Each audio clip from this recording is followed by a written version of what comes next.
এই মুখ্যমন্ত্রী ঘোষণা দিচ্ছে বাংলাদেশে নাকি 10,000 পুশিন করা হয়েছে, তারা নাকি আরো পুশিনের প্রক্রিয়া নিচ্ছে।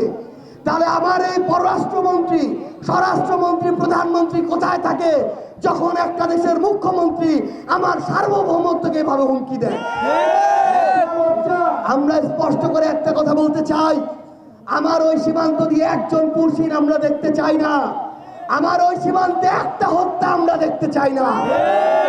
সম্মানিত ছাত্র জনতা, একটা বিষয় মনে রাখবেন, আমার এই বাহিনী, আমার এই বিজিবিকে এতদিন ধরে দুর্বল করে রাখা হয়েছিল।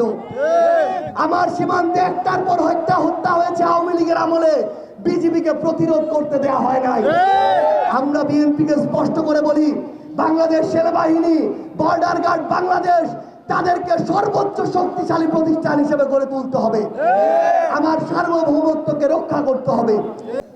আজকে জনাব মির্জা ফখরুল ইসলাম আলমগীরের আমাদের মন্ত্রণালয়, স্থানীয় সরকার মন্ত্রণালয়, আমরা দেখলাম সরকারের পক্ষ থেকে ঘোষণা দেওয়া হয়েছে যে আগামী অক্টোবর থেকে স্থানীয় নির্বাচন হবে, 1 বছরের মধ্যে সকল স্থানীয় নির্বাচন শেষ হবে।